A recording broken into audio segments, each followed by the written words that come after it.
I dag vil jeg tale lidt om de praktiske faktorer omkring koncept 10-10-træningen.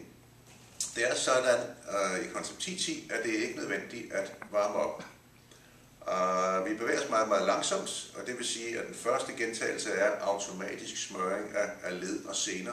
Og da vi bevæger os så langsomt, som vi gør, er der ingen risiko for skader, og opvarmning er faktisk implementeret i selve træningen. Så opvarmning er ikke nødvendig. Strækning efter træning er heller ikke nødvendig, fordi der er et strækkemoment involveret i flere af maskinerne, og for meget strækning kan også give løse led, og derved gøre en mere udsat for at få skader. Så opvarmning, strækning er unødvendig. Tit sker der det, at folk er for længe om at gå fra maskinen til maskinen. Og jeg vil gerne her understrege, at der er en enorm forskel i resultater, om du går lynhurtigt fra den ene maskine til den næste, til den tredje osv., eller om du holder lidt pause og lige puster osv.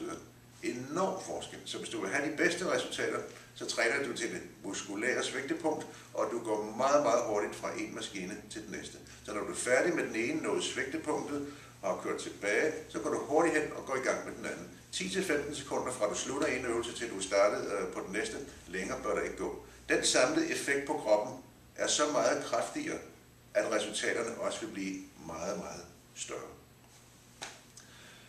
I koncept 10-10 træningscentrene har vi ventilatorer, der blæser på en, og vi holder en relativt lav temperatur.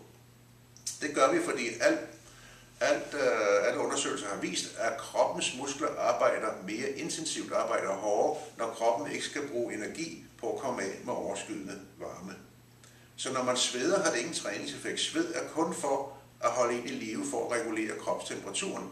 Så hvis de ydre omgivelser er kølige, jamen så vil det også være længere, inden man sveder. Og fordi træningen er så kort, og vores omgivelser er så kølige, jamen så når man faktisk slet ikke at svede under træningen. Så sved har ingen træningseffekt, og musklerne arbejder hårdere, når kroppen ikke skal bruge energi på at komme af med overskydende varme.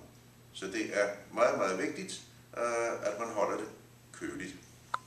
Det er også vigtigt, at man ikke har noget i munden, at man ikke tykker tyggegummi, især når man skal trække vejret ved den sidste del af øvelsen og trække vejret hurtigt. Der kan man komme til at sluge noget, og det er ikke særlig sjovt at sluge tyggegummi og få det ned i lungerne. Det er faktisk meget, meget, meget smertefuldt og ubehageligt. Så aldrig have noget i munden, når du træner. Også sørg for at være let påklædt, lad være med at have for meget tøj på. Du skal simpelthen holde dig selv så kølig som overhovedet muligt. Når instruktøren siger noget til dig, så skal du ikke dreje hovedet og kigge op på instruktøren. Du skal heller ikke svare, du skal blot gøre det. Bare fokusere hele tiden. Lad være med at drikke vand under træningen, så du skal holde en pause. Intensiteten falder dramatisk, og det samme gør resultaterne. Hvis du vil drikke, så drik lidt før og drik lidt bagefter, men lad være med at drikke imellem øvelserne. Det er meget, meget vigtigt. Det var lidt om nogle af de praktiske ting i forbindelse med koncept 10-10 træning. Tak for nu.